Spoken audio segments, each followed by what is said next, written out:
What would you do if your daughter's straight-A students, kind-hearted and proud, were treated like criminals, just for boarding a plane? Imagine being stopped, interrogated, and humiliated in front of strangers, not because you did anything wrong, but because of the color of your skin. Now imagine your father isn't just anyone. He's the CEO of the airline. This isn't fiction.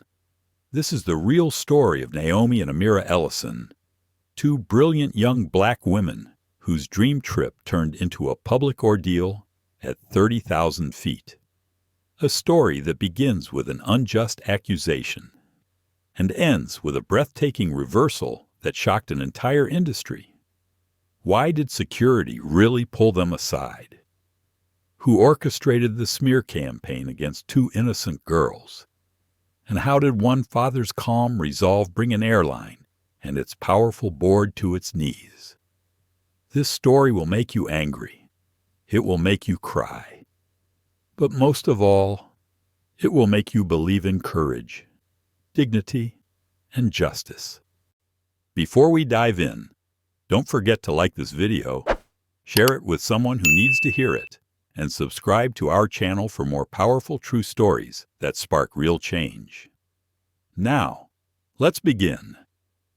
The hum of Sage Valley Airport was relentless conversations blurred together with the squeak of rolling suitcases and the occasional announcement echoing through the terminal ceiling. Amira Coleman held her boarding pass tightly, her fingers trembling slightly as she approached the check-in desk.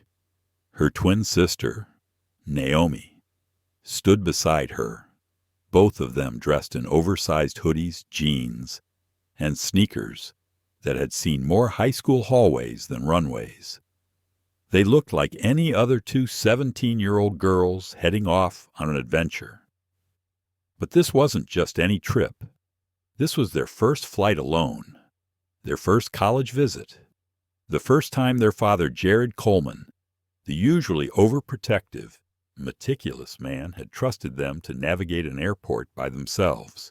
Amira had promised him they'd be careful. Naomi had sworn she'd behave. They had both meant it. Next, the gate agent barked. Amira stepped forward, smiling politely. "Good morning. First class. To Boston." The agent barely looked up. A middle-aged white man with thinning hair and tired eyes. His name tag read Logan Marsh. He blinked, squinted at them, then leaned to the side to wave over the older white couple behind the twins. "Go ahead, sir," Logan said with a smile. "Let's get you taken care of." Amira's face didn't move, but her stomach turned. "Excuse me," Naomi said, louder than Amira would have liked. "We were here first." Logan's smile vanished like a mask dropping. "I'll be with you when I'm ready." Amira gently placed a hand on Naomi's arm. "It's okay," she whispered. "We'll wait." "No, it's not okay," Naomi hissed. "We've been in line for 15 minutes. The older couple glanced at the girls uncomfortably as Logan processed their tickets with exaggerated friendliness.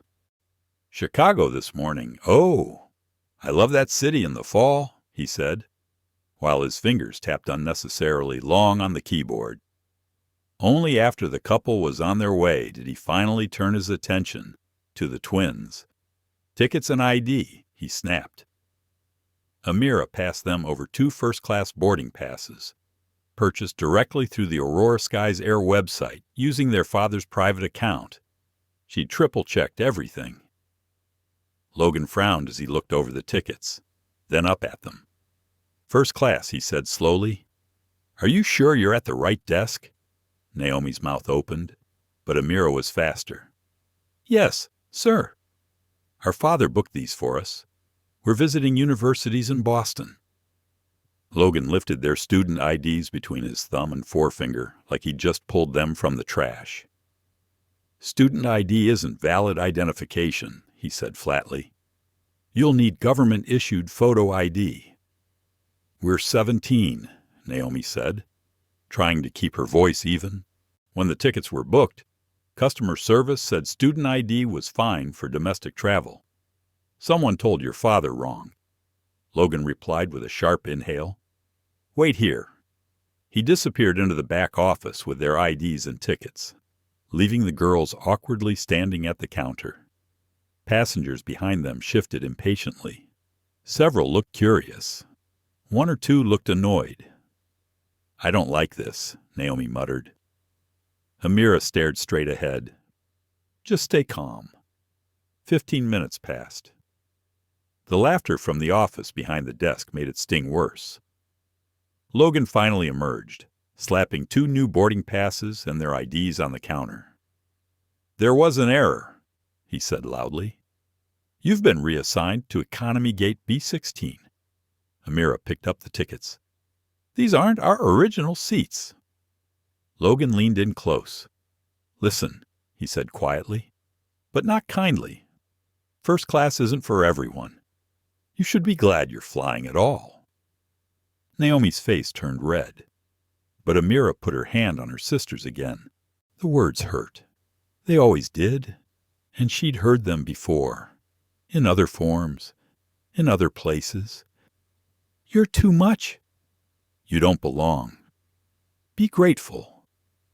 She wasn't sure which was worse, being ignored or being humiliated. I'd like to speak to a supervisor, Amira said softly. Supervisor's busy, Logan shot back. Take it up at the gate. He waved to the next passenger without another word. They stepped aside. Stunned, Naomi whispered. We need to call Dad. Amira shook her head. He said not unless it's an emergency. He has that board meeting. This feels like an emergency. I know, but still, she didn't reach for her phone.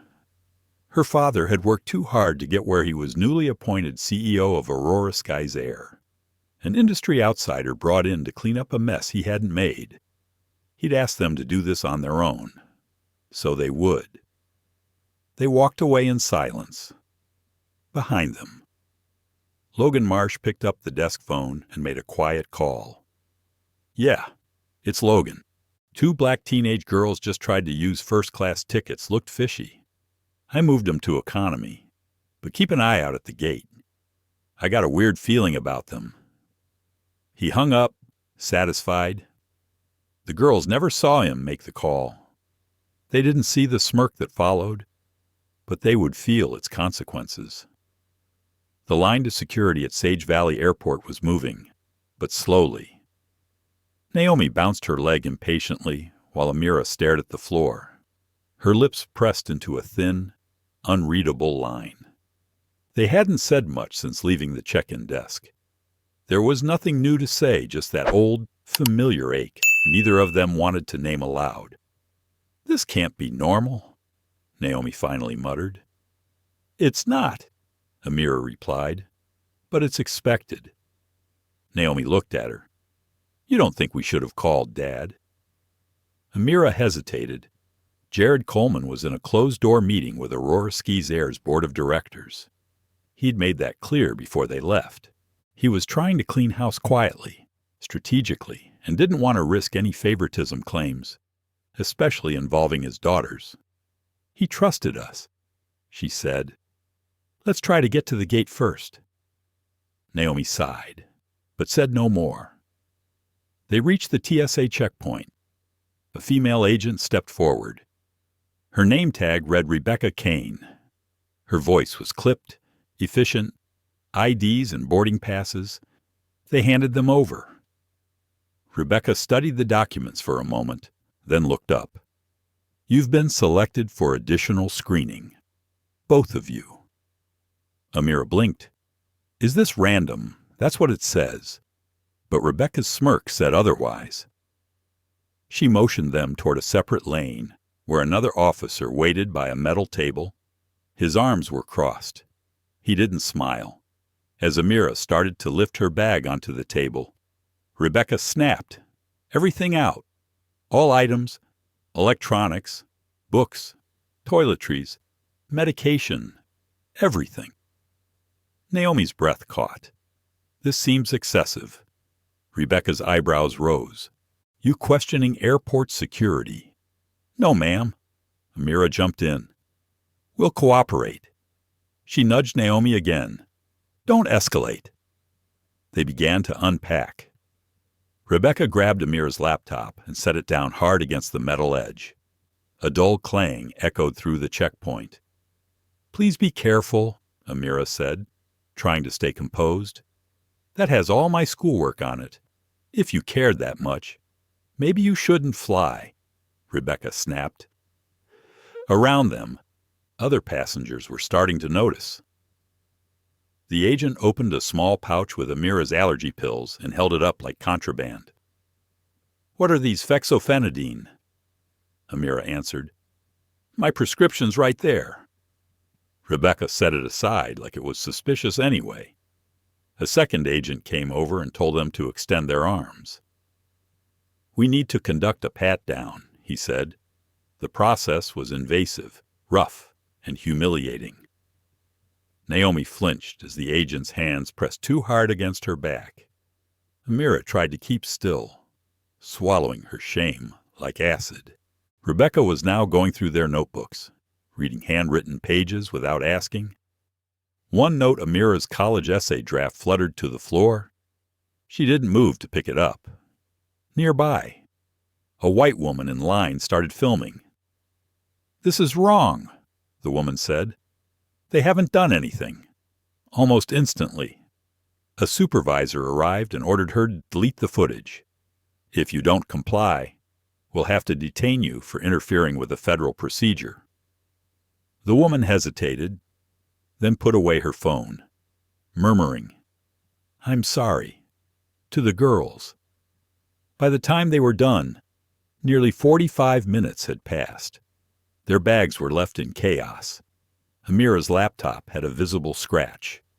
Her toiletries were spilling out of a ripped zipper pouch. Rebecca handed them their IDs. Better hurry. Gate B16's strict about late boarding. Naomi clenched her fists. Why are you doing this? But Amira shook her head. Come on, she said, her voice hoarse. Let's just go. They walked in silence for a long while. Amira was trying to hold it together, but she could feel something cracking. It wasn't just what had happened today, it was years of being seen as a problem to contain, a threat to assess, rather than two girls with dreams and luggage and an itinerary. They passed a row of vending machines. Naomi paused. Snacks, she asked. I can't eat right now, Amira murmured. I wasn't asking for you, Naomi said with a faint grin, trying to lift the heaviness. I'm stress eating. Amira chuckled. It was small, but real. As Naomi scrolled the vending machine options, Amira leaned against the wall, letting her eyes close for a second. When she opened them again, she whispered, Maybe we should call Dad. Naomi turned to her, a protein bar in hand.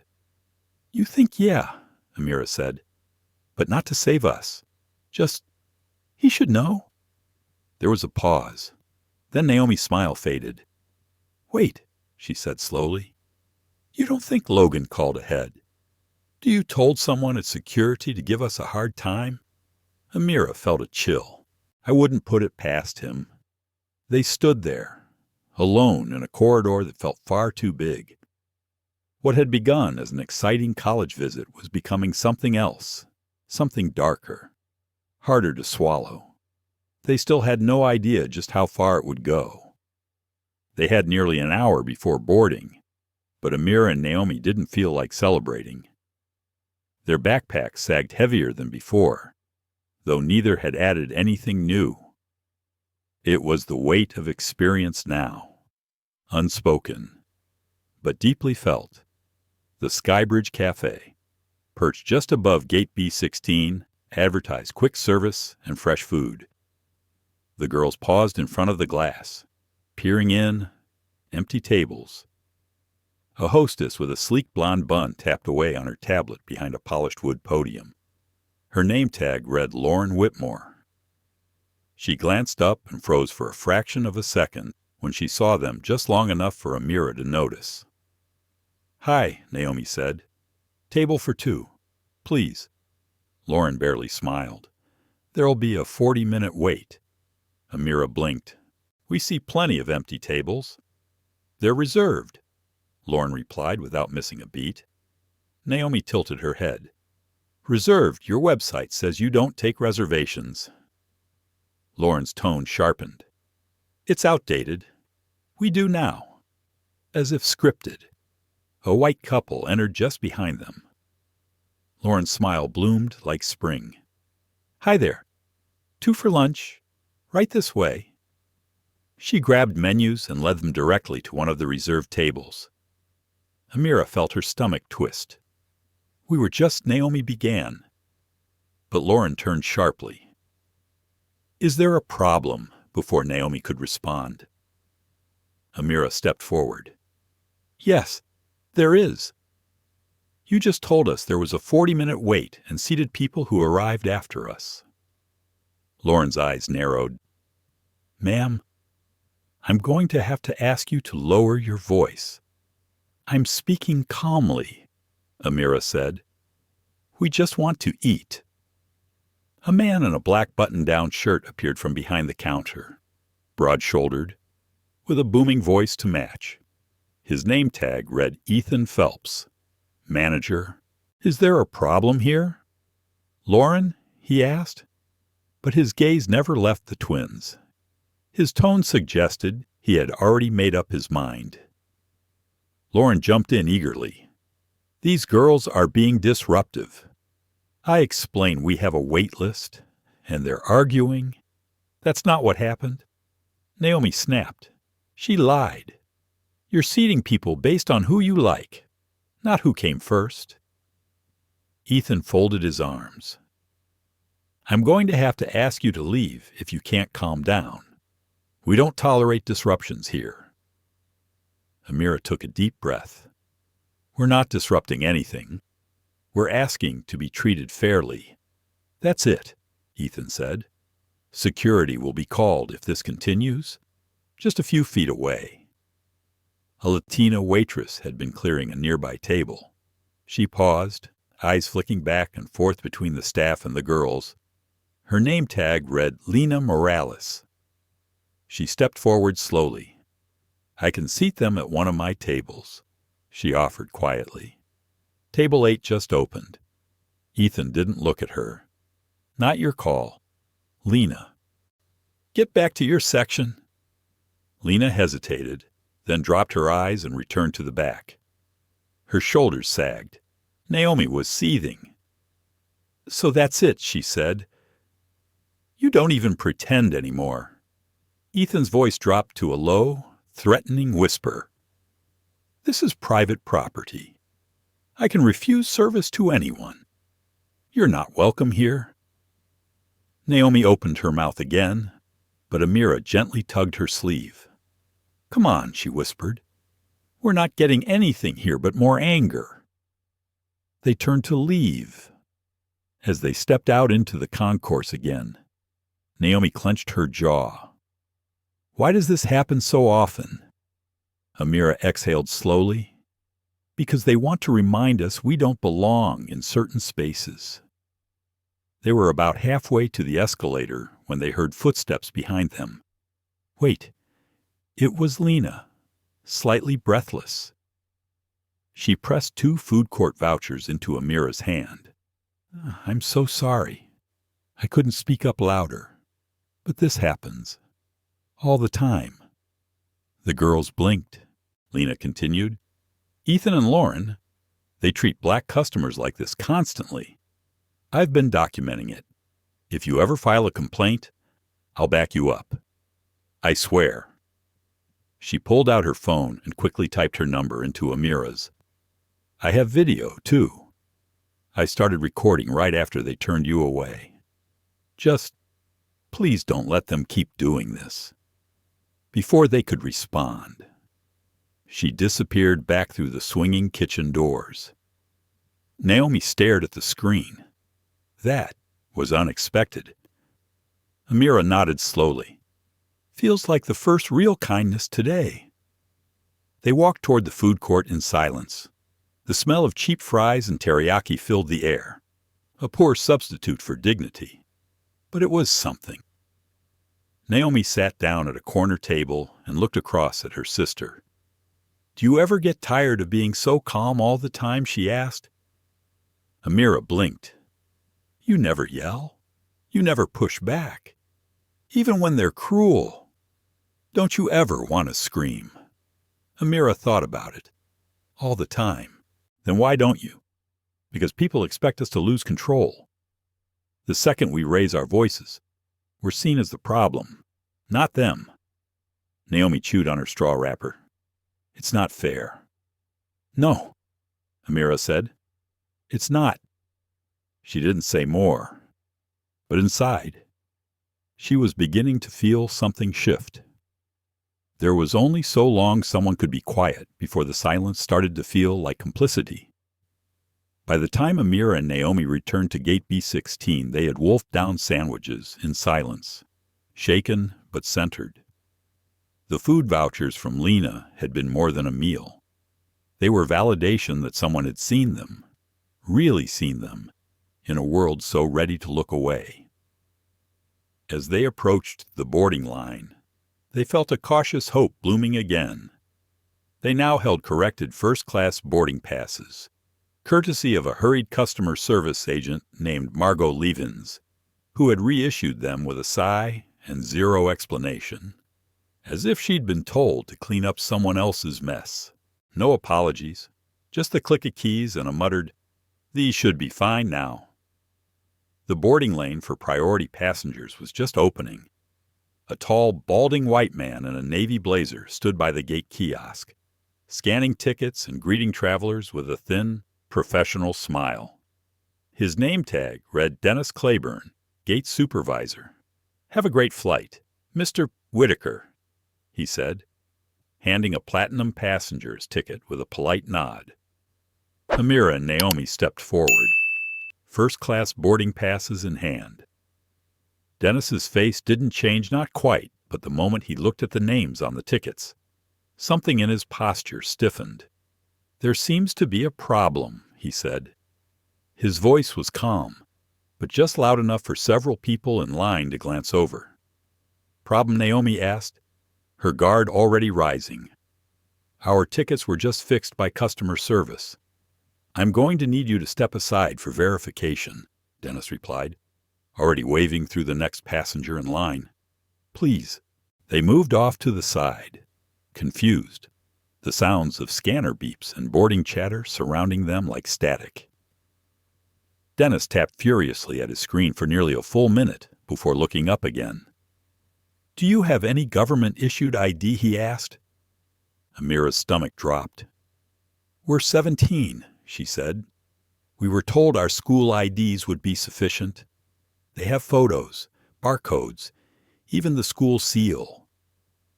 Dennis gave a thin-lipped smile. "Student IDs can be problematic. They're easier to forge. I'll have to escalate this." "What exactly are you escalating?" Naomi asked. Arms crossed now. Dennis picked up the PA system microphone. "Security to Gate B16. Immediate boarding issue." The announcement echoed through the terminal. Passengers turned, phones came out. A woman near the front of the line whispered to her husband. Naomi's cheeks flushed hot with shame and anger. "You can't be serious," she said. "I'm simply following protocol." Dennis replied. Amira spoke gently but firmly. "Which protocol exactly allows you to call security on two teenage girls with confirmed tickets and valid IDs?" Before Dennis could answer, a new voice cut in from behind. "Everything okay here?" A black woman in a sharp blazer had arrived. Her expression was cool but unreadable. Her name tag read Daria Fulton, Regional Boarding Manager. Dennis didn't flinch. They presented questionable documents for first-class tickets. "I'm escalating for safety compliance." Daria turned to the girls. "Can I see your boarding passes and IDs?" They handed them over. She examined everything with practiced ease, then motioned for them to follow her a few steps away from the crowd. "Here's the deal," she said quietly, voice now lower and edged with warning. "You may think raising accusations will help you, but you need to know how things work in this world. People like us have to follow the rules twice as hard to be treated half as well." Amira's breath caught. "People like us," Naomi repeated, incredulous. "Yes," Daria said without blinking. "You're smart girls. You should know better than to cause scenes. Keep your heads down and stay out of trouble." "But we didn't do anything wrong," Amira said, trying to keep her voice from shaking. "Right and wrong don't matter," Daria said. "Perception does."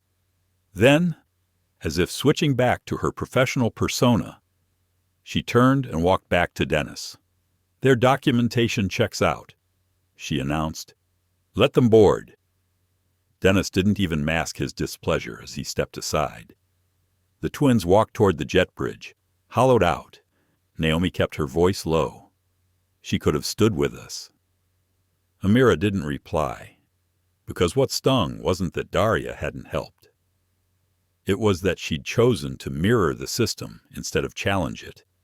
And somehow, that hurt even worse than Dennis's suspicion. The jet bridge was oddly quiet, save for the rhythmic shuffle of feet and the muted clack of luggage wheels echoing in the narrow metal tunnel. Amira and Naomi had just passed the gate when they encountered him. A broad-shouldered man in a mid-air uniform stood like a wall between the girls and the plane entrance. His tag read Gregory Nash, lead boarding coordinator. He didn't smile. He didn't blink. He held out a hand. "I'm going to need to recheck your boarding passes." Naomi handed hers over. Stiffly, Gregory scanned it, frowned. "There appears to be a systems flag on this reservation," he muttered, tapping into his tablet. "I'll need you both to step to the side." Amira felt her mouth go dry. "A flag for what suspicious activity associated with this booking?" he said flatly. "I've been advised to conduct additional verification before allowing boarding." "Suspicious how?" Naomi asked, her voice rising for the first time. "We've had our IDs checked, our seats confirmed. You all just keep moving the finish line." Gregory didn't respond. He was already tapping on his earpiece. "Nash to dispatch. Holding passengers for secondary review. Gate B16. Over." The girls moved to the side, their hearts pounding in sync. Behind them, other passengers kept boarding with ease. ID checks were a glance and a nod, barely more than a courtesy. 5 minutes passed, then 10, then 15. Gregory occasionally looked over at them, like they were crates that had been left in the wrong terminal. Naomi couldn't take it anymore. "You're not going to let us on this plane." "Are you?" Gregory offered a neutral shrug. "Flight's reaching final capacity. If security clearance isn't resolved before boarding closes, you'll be reassigned." Amira stared at him. "You mean bumped?" Gregory's tablet dinged. He looked down, smiled faintly. "Well, would you look at that? Just got the update. Flight is officially full. Your seats have been reassigned." Naomi's hands balled into fists. "We have first-class tickets. We've been standing here because you made us." "You can't just. Airline policy allows for reassignment in cases of overbooking and unresolved security concerns," Gregory said smoothly. "You're welcome to speak with customer care. Downstairs." "Unbelievable," Amira whispered. "You made us miss our boarding on purpose." Gregory crossed his arms. "Ma'am, if you're unable to remain calm, I will be forced to contact whoever you want." Naomi snapped. She pulled out her phone, flipped to record, and raised it steadily. "We are high school students with valid first-class tickets who've been stopped, screened, and reassigned, all because we're black. She said to the camera, and we're not going to be quiet about it. Gregory's expression didn't budge. Recording airline staff during security review is a violation of airport regulations. I'll have to call Go Ahead, Amira said, stepping forward. Call security, but just know, everything from now on is being saved and backed up. Gregory hesitated. And then, as if on cue, 2 security guards arrived, Tom Brennan and Frank Laird, badges clipped to their belts and hands too close to their holsters. Problem here, Tom asked, addressing Gregory. These passengers are refusing to comply with reassignment instructions, Gregory said, and recording personnel without permission. Frank stepped closer. I'm going to have to ask you to lower your phones and prepare to leave the area. We're not causing a scene, Amira said. We're standing here with proof that we're being discriminated against, and you're all pretending it's just policy. Frank's eyes narrowed. You're interfering with airport operations. I strongly suggest you cooperate. Naomi turned to her sister. Her hands trembled. Call Dad, she said. Amira hesitated. For the briefest moment, she remembered his voice that morning, full of quiet pride as he sent them off for their big trip. He said not to call unless this is it. Naomi interrupted, her voice breaking. This is the moment. This is the emergency. Amira took a deep breath and opened her phone. She scrolled to the contact labeled Dad, private line, and pressed the call icon. The phone rang once, then connected. Amira came her father's deep voice, low and calm. Amira's composure cracked. Dad, they won't let us on the plane. Amira's hand trembled around the phone as she tried to keep her voice steady. Dad, they bumped us again. After everything. After verifying our tickets. IDs, everything. The man at the jet bridge said our seats were reassigned due to suspicious activity. But we were flagged because they kept delaying us. They made sure we'd be late, and now they're saying the flight is full. There was a pause on the line. Not silent, just the sound of controlled breathing on the other end. Deliberate. Heavy. Naomi leaned in. Tell him they brought security. Amira nodded. There are 2 guards here. They're treating us like we're a threat. On the phone. Marcus Ellison's voice emerged low and razor-sharp. Names. I need every name you've collected so far. Naomi stepped forward. We have them all. Everyone. From the gate agent who changed our tickets to the TSA officer who tore through our things. Restaurant staff. This guy here. We wrote it all down. Good. Marcus said. Very good. Then listen to me carefully. Stay where you are. Do not move. Do not go anywhere else in the airport. I'm initiating Emergency Protocol Alpha. Naomi blinked. What is that? But Marcus was already issuing orders to someone else in the room with him. I want every mid-air flight grounded. Right now. Contact Operations Control. No departures from any airport until further notice. Sir, what's the justification? Safety protocol verification. Marcus snapped. Flag it. Full system halt. I want every plane at the gate. Dispatch a message to every captain currently taxiing. Return immediately. Naomi and Amira looked at each other in disbelief.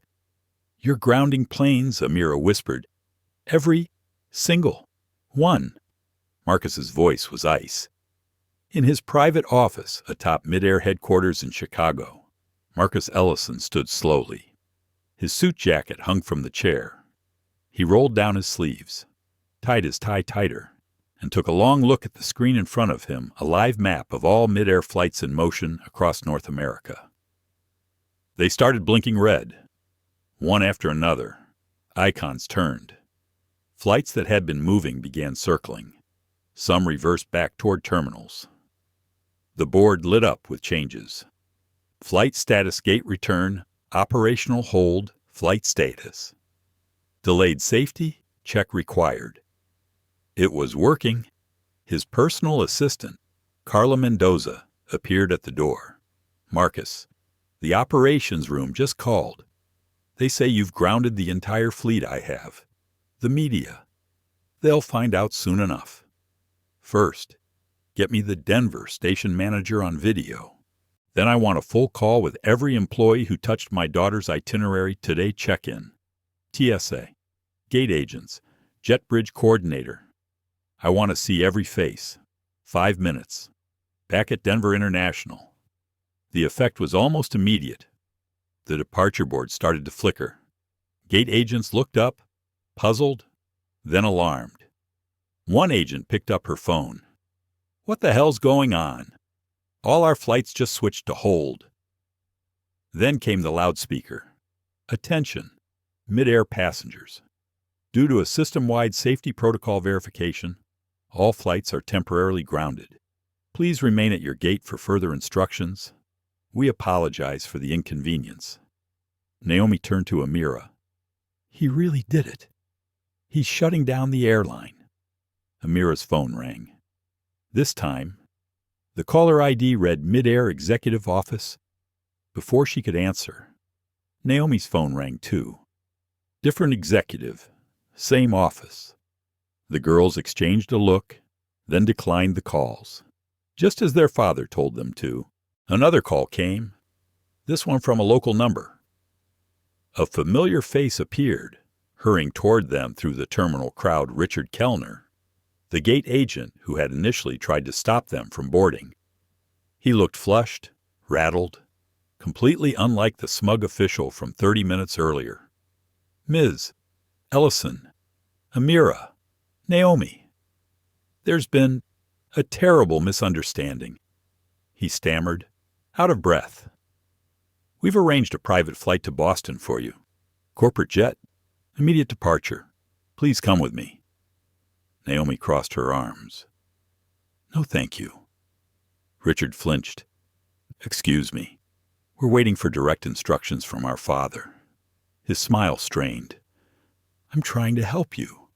You weren't helping us earlier when you called security, or when you lied about our IDs, Amira said calmly. Now that your job's on the line, you care. Making false claims about staff won't help you. Young lady, Richard hissed under his breath, his voice slipping into the familiar contempt of earlier. You're making a scene. Naomi hit record on her phone. Want to repeat that? Richard blanched. And then another voice, familiar and firm, came through Amira's speaker. Mr. Kellner, this is Marcus Ellison, CEO of Mid-Air Airlines. Every word you're saying is being recorded and monitored. Richard froze. Mr. Ellison, I return to your gate and await further instructions from Executive Command, Marcus said coolly. This is no longer your jurisdiction. Without another word, Richard turned and hurried off, nearly colliding with a cleaning cart in his retreat. Naomi stared, stunned. Did Dad just shut him down in real time? Amira finished. They sat quietly, stunned. Then Amira lifted her eyes to the nearest departure screen. Flight by flight, line by line.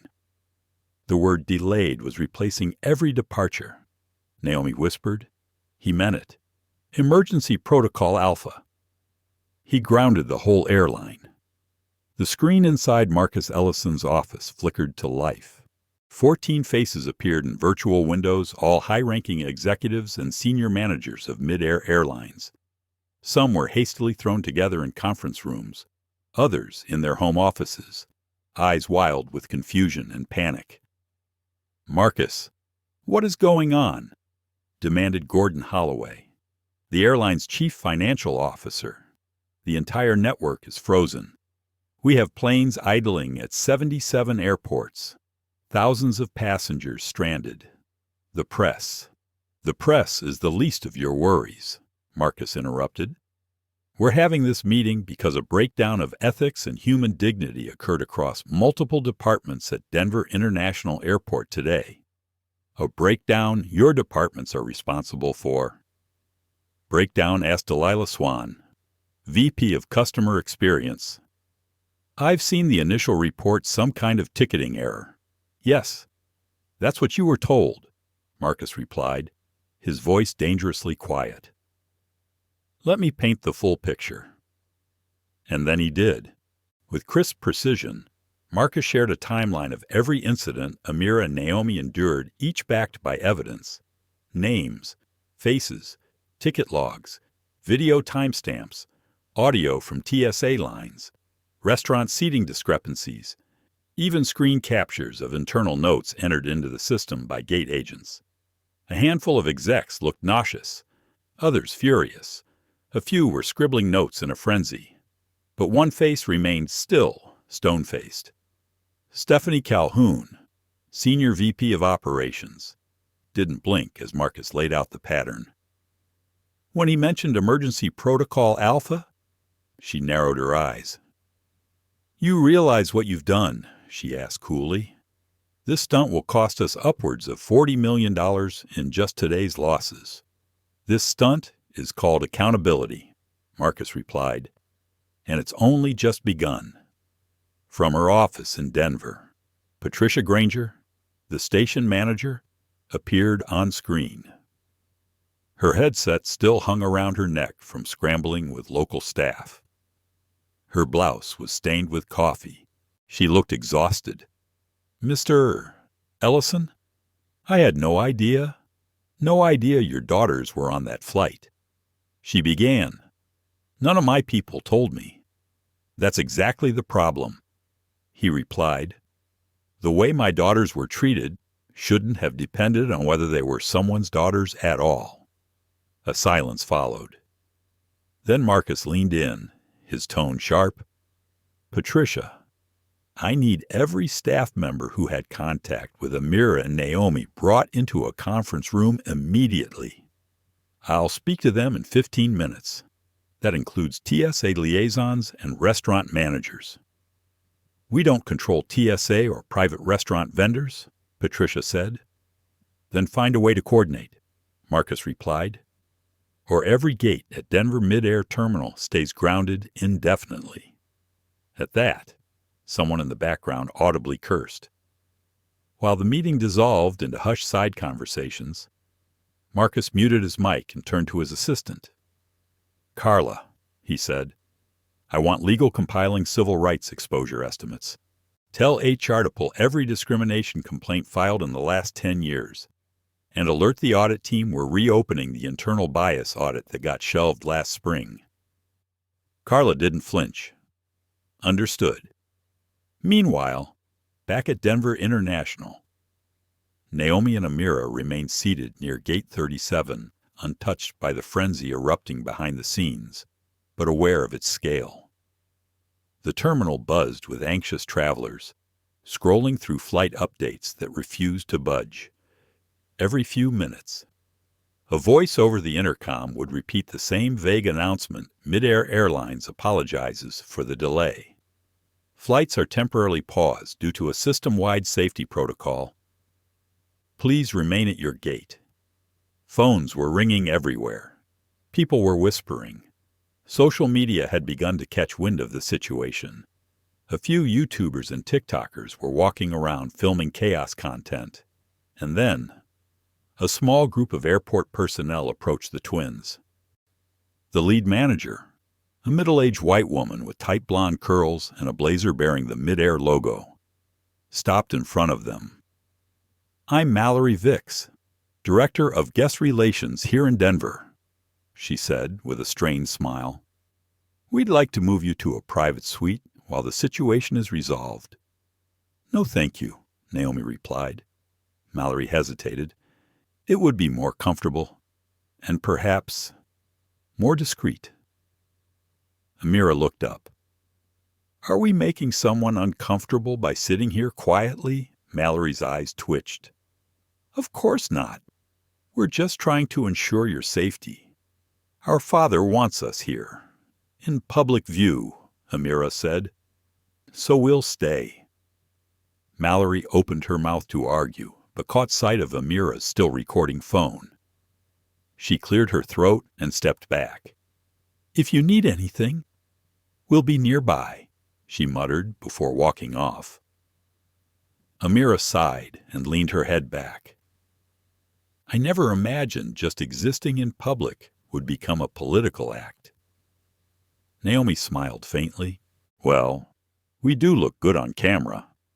They shared a quiet moment of laughter, exhausted, but stronger than they were an hour ago.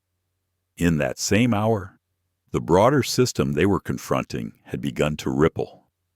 Across Midair's internal chat channels, anonymous staffers were posting messages like anyone else been told to delete gate logs today. This doesn't feel right. They grounded everything. Why heard the CEO's kids were involved? Something big, not just a glitch. And then, the first photo leaked Amira and Naomi, seated calmly in the terminal, surrounded by chaos. The internet had found its symbol. At exactly 4:32 p.m., something shifted. Amira felt it before she saw it, the way a sudden breeze feels like a signal, the moment before a storm. Her phone vibrated once, twice, then continuously. Naomi's did the same. Notifications flooded in. Her inbox exploded with messages from strangers, some sympathetic, some skeptical, some vulgar. A few were from students she didn't even know well. I just saw a post about you.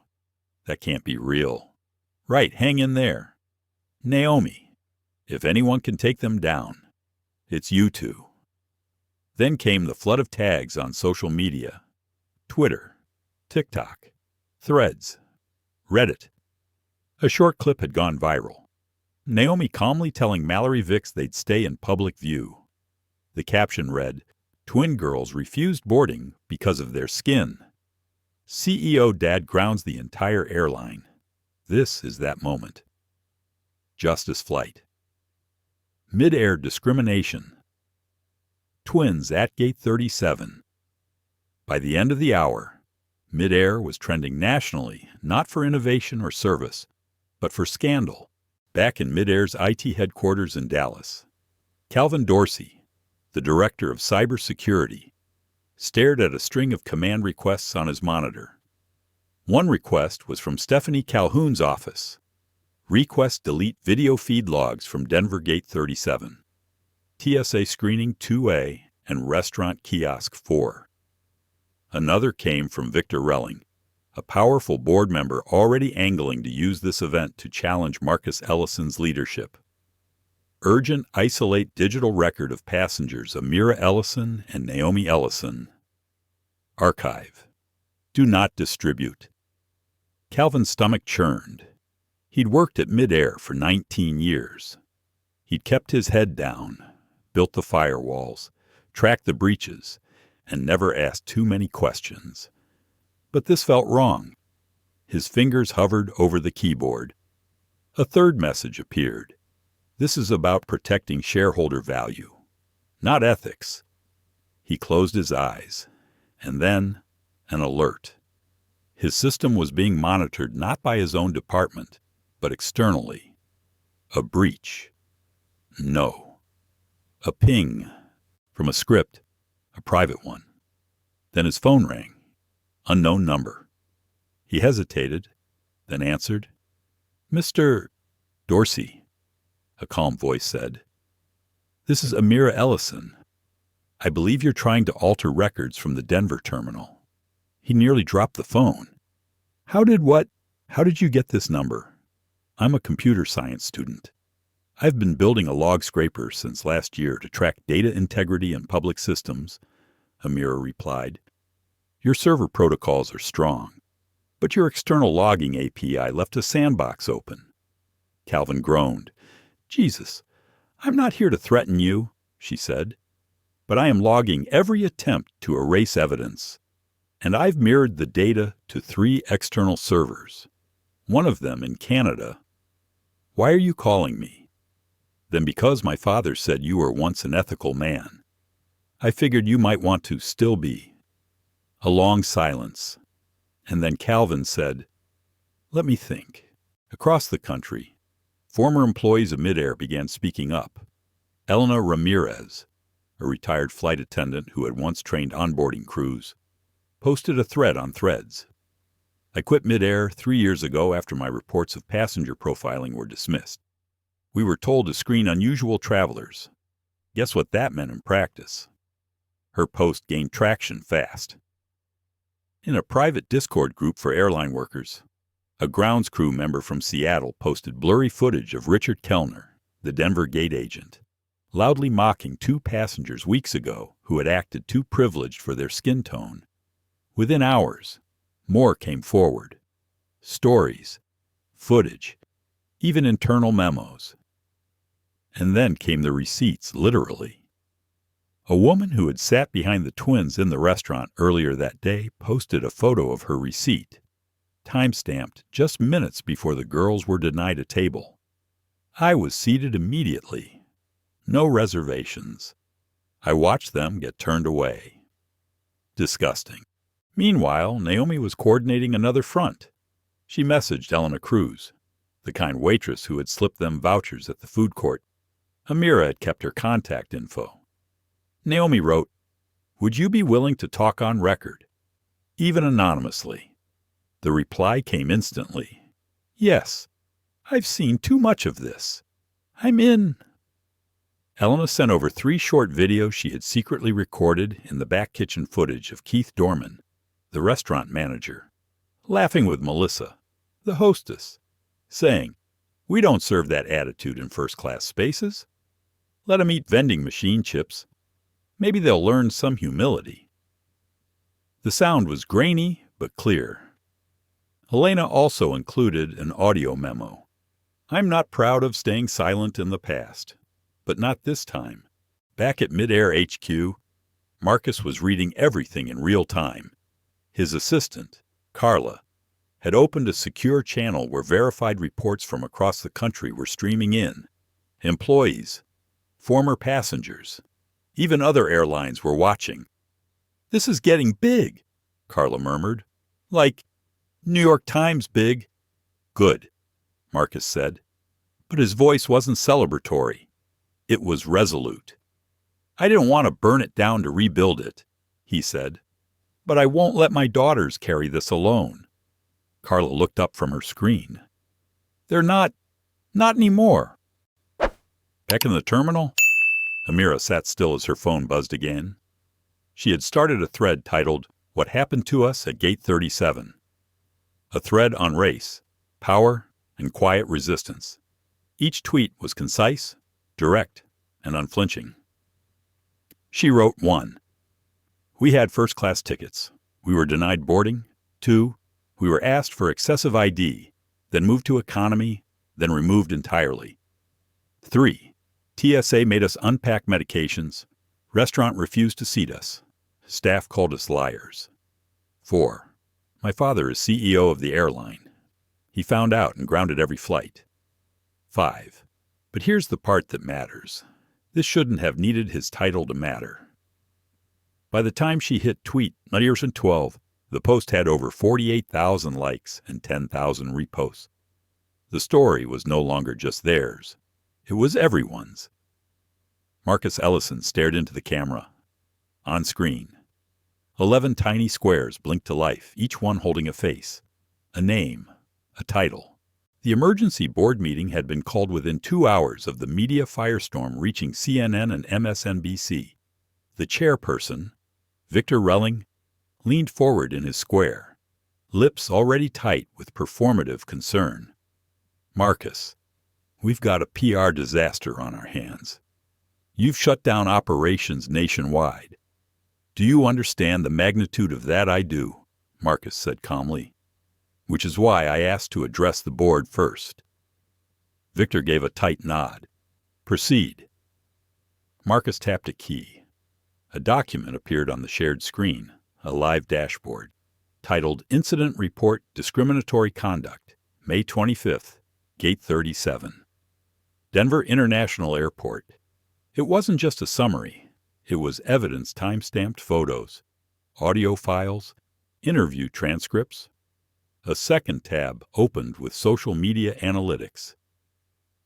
Over 2 million mentions of the hashtag #MarkJusticeFlight. 22 trending threads in under 10 hours.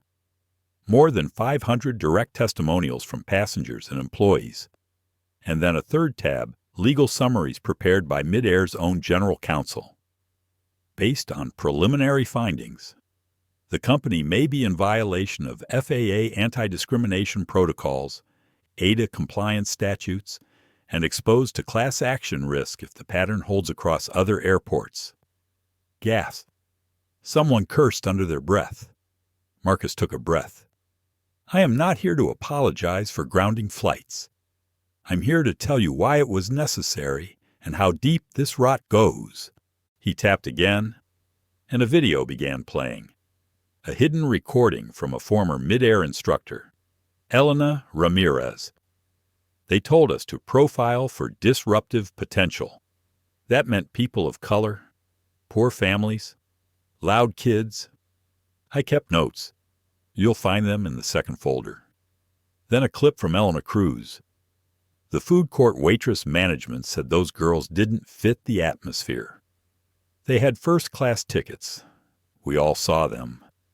Then, the punch security camera footage from Denver Terminal's Gate 37 showing Naomi and Amira Ellison being questioned, redirected, then removed from line, despite presenting proper ID and boarding passes. Multiple staff lied in official documentation, Marcus added. This wasn't an isolated event. This was policy by pattern. Victor Relling cleared his throat. Marcus, with respect, your own daughters were involved. This could be interpreted as personal revenge.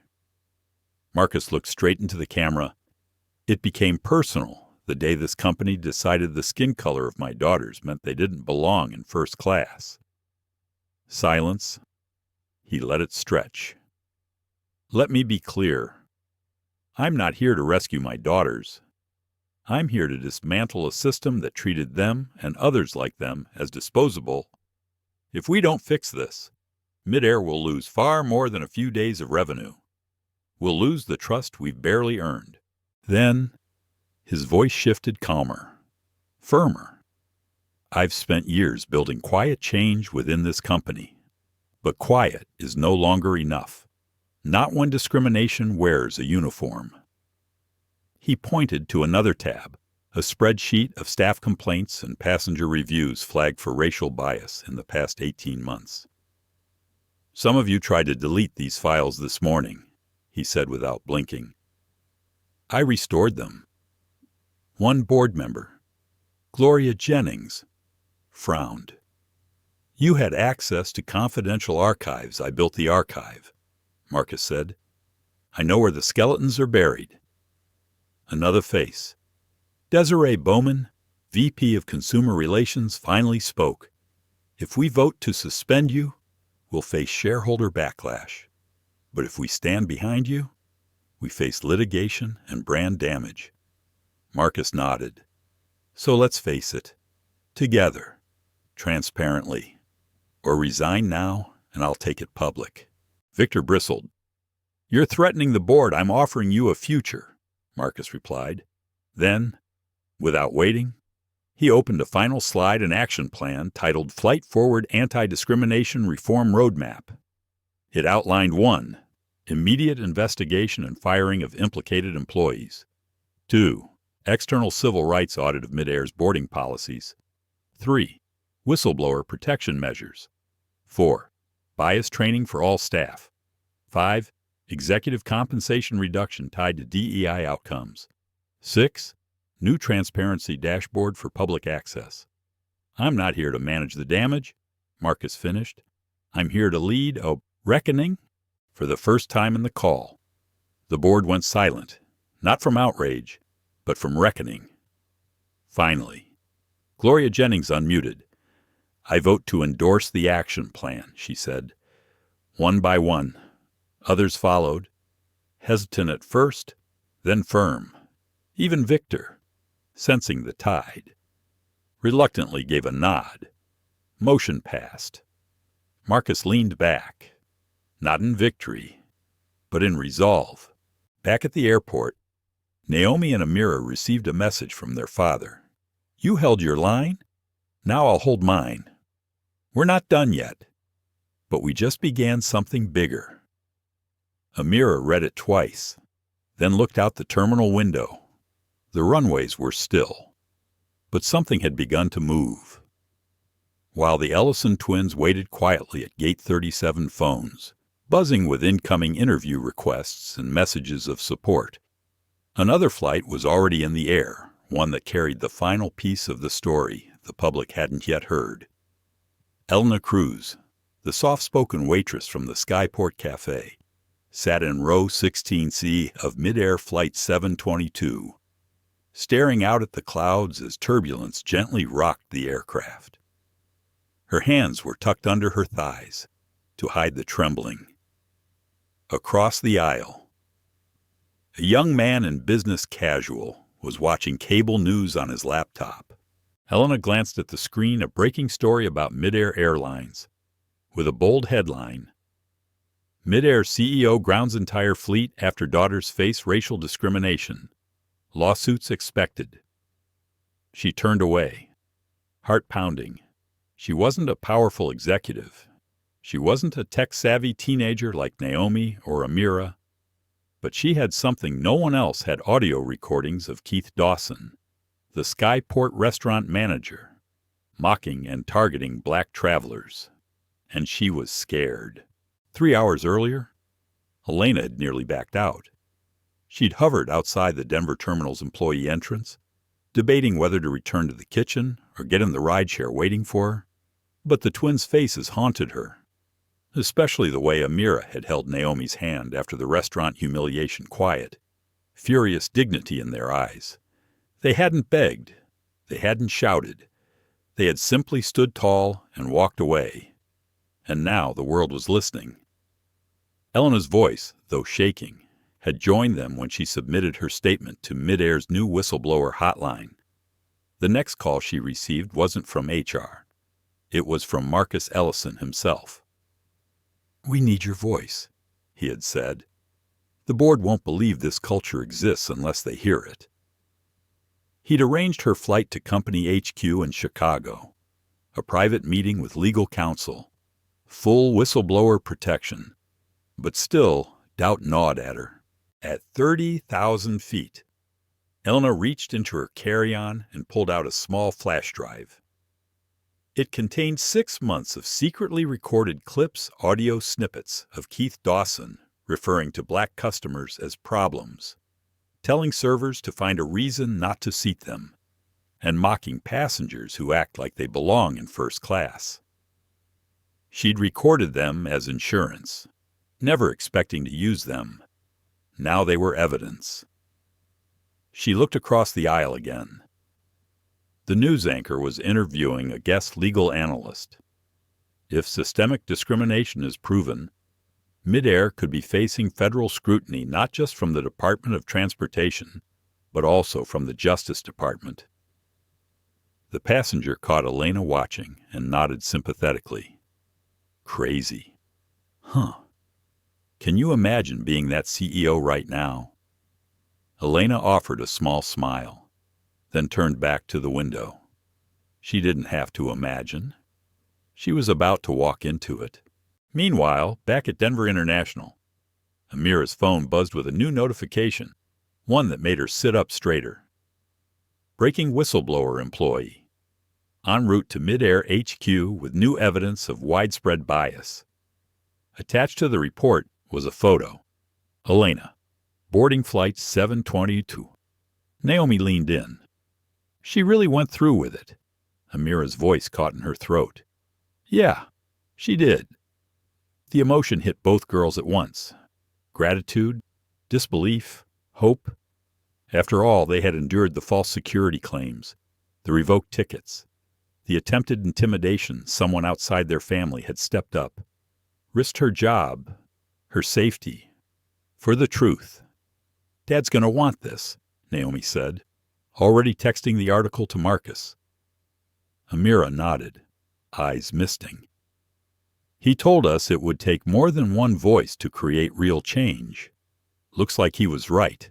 Back on the flight. Elena closed her eyes and whispered a prayer, not for safety from turbulence, but for the strength to face what waited on the ground. She didn't know what the fallout would be. She didn't know if her career at midair or anywhere else would survive. But she knew one thing: silence had been part of the problem, and she was done being silent. The hum of the airport terminal blurred into background noise as Naomi Ellison tapped furiously on her laptop. Her sister Amira sat beside her, clutching her phone like a lifeline. Both girls seated near Gate 37. Their place of quiet resistance turned digital war room. What had started as a localized scandal was now an all-out media wildfire. News outlets raced to cover the grounding of an entire airline. Talking heads debated Marcus Ellison's sanity or praised his moral courage. And in the swirling digital storm, the twins became something else entirely. Symbols. But symbols could be twisted, and someone was trying hard to twist them. It started with a single tweet. Our Truth Flyer breaking source says Midair CEO grounded 300-plus flights over a spoiled tantrum by his daughters. Entitled Brats, or Civil Rights Heroes. You decide. Then came the screenshots, faked DMs allegedly from Naomi, bragging about flexing our dad's power, calling airline staff peasant class, and laughing at basic flyers. None of it was real, but it spread like wildfire. Naomi stared at her screen, face pale. These weren't in our accounts this morning. Someone's spoofing our profiles. Amira nodded, jaw clenched. And they're using our own faces to erase everything we've said. At Midair HQ in Chicago, Marcus Ellison stood in the executive conference room with his crisis team. A dozen screens lighting up the walls. Each showed trending hashtags, media coverage, security footage, or stock charts in freefall. Midair discrimination. CEO shutdown. Twins tantrum. Fake feminism. Boardroom backlash. On one feed, Marcus watched as talking heads debated whether his actions were professional suicide. On another, he saw something far worse. A live-stream smear campaign hosted by an anonymous but verified account. Its source: an internal leak from someone with access to confidential HR files. This isn't just a PR war, muttered Eli Cohen, his head of cybersecurity. It's a coordinated digital assault, and it's coming from inside the airline.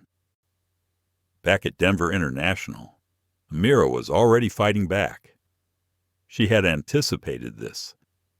Naomi had once said her sister planned for disasters like most people plan birthday parties. Now that paranoia was paying off. Amira pulled up an encrypted server on her laptop, accessing a database she'd quietly built over the last few days. It contained time-stamped footage from security cams, TSA audio logs she'd obtained via FOIA requests, backed-up email correspondences, metadata from their airline-issued tickets, witness statements uploaded in real time. I mirrored our social media activity for the last 90 days, she said, voice tight with focus. We can prove those fake posts weren't us. Now we just need to get ahead of the smear. Naomi leaned in. I'll handle the witnesses. You handle the firewall. They worked in silence. The only sound, the clatter of keys and the occasional chime of a new alert.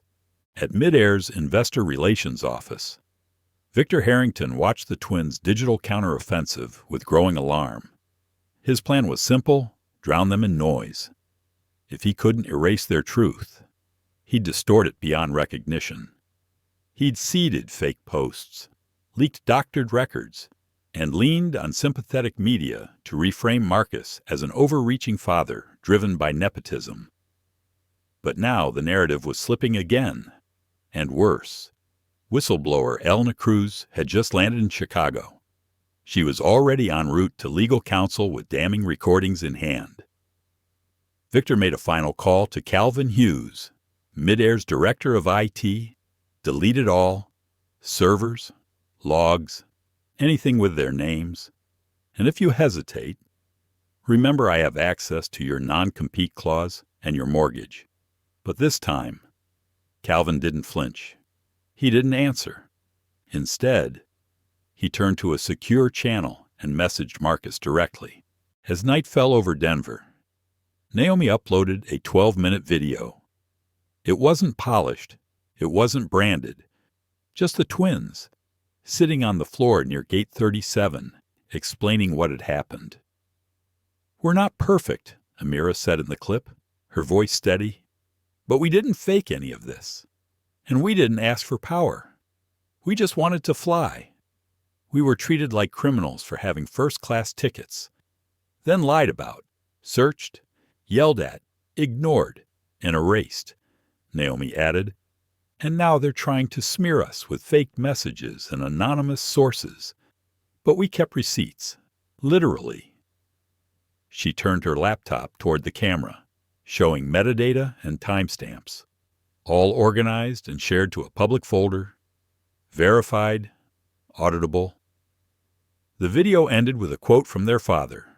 "Sometimes the only way to fix a broken system is to crash it before it crashes others." The post was shared over 1 million times in 2 hours. Meanwhile, in Chicago, Marcus sat across from Elena Cruz in a quiet office. She handed him the flash drive. "You're sure about this?" he asked, voice soft. "I wasn't," she replied. "But then I remembered how they looked at me when I tried to help, like I was risking too much. And that made me realize I had to." He nodded, deeply moved. "You didn't just help my daughters, you helped the truth." As the IT team began analyzing the audio recordings, Calvin Hughes walked in, holding a thick folder of data logs. "We traced the IP addresses. The smear campaign came from Victor Harrington's assistant's device. We have the proof, and it's time-stamped." Marcus exhaled. The digital reckoning had begun. The Midair boardroom was hushed. Not the usual sterile silence of executives preparing for a quarterly review, but the weighted hush of a reckoning. 14 board members logged in virtually from across the country, their backgrounds replaced with company logos, libraries, or the dim privacy of Manhattan condos. At the head of the table sat Marcus Ellison, flanked by legal counsel and a quiet assistant who handed him a folder containing a summary of the past 48 hours. He didn't need it. He had memorized every name, every timestamp, every humiliation his daughters endured. And now, the entire board would hear it, too. Victor Harrington was first to speak. "Let's not turn this into a personal vendetta," he said, voice calm, polished. "Marcus, your actions have already cost Midair tens of millions.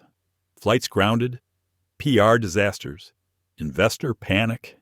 You acted like a father, not a CEO. And we need to talk about your future here, I agree," Marcus said, cutting him off.